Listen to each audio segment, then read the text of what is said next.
Hi, this is Emma again, and in this video, I'm going to talk to you about InsideTrack's GROW model and how to use it with students.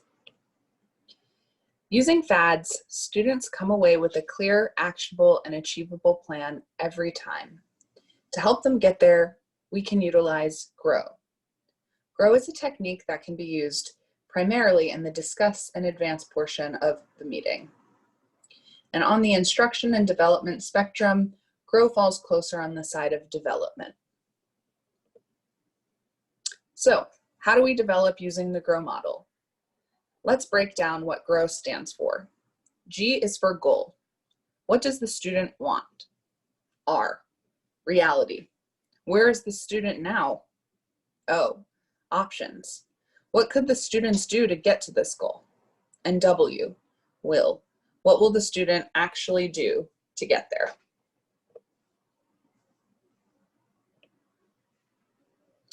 So when we think about goal, some questions you might ask the student is, what is your goal? What would success look like if you achieved this goal? What would it actually feel like to achieve this goal? And on a scale of 1 to 10, where are you now in reaching this goal? What would a 10 actually look like? This helps the student identify what they're actually working towards.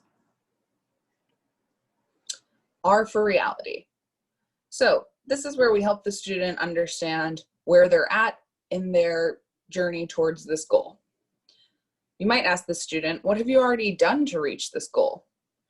In the past, what's worked when you've had to, work towards other similar goals, and what hasn't?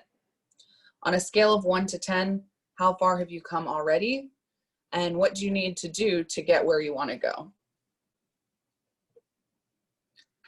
O is for options.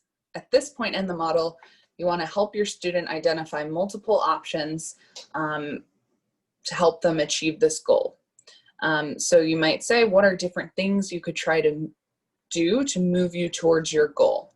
You definitely want to come up with more than 2 or 3 different options. Ideally, you want to come up with 5 or more.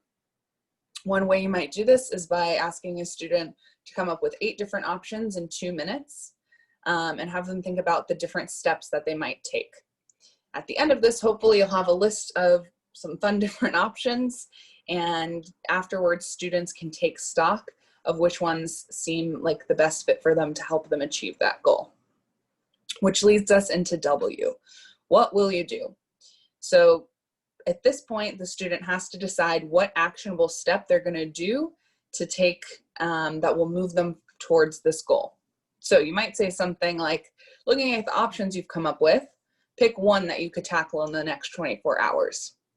After they've chosen an option, you want to make sure that they have a good understanding of what that actually looks like and means in their life. So how long will that take you to do? When are you going to do it? And also you want to help them identify different challenges that might get in the way and prevent them from taking this action step. So you want to ask them, what's likely to get in the way?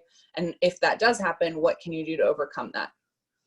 Lastly, when you talk about the will part of GROW, you want to help them think about accountability. So who can help them stay on track in taking this action item? So who do you need to tell for accountability? That could mean, having your student text you when they complete their action item.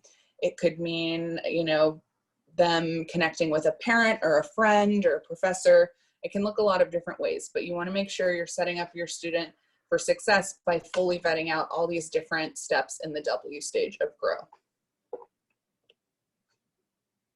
And that's it. Thank you so much for tuning in, and I hope that you can utilize GROW in your next meeting.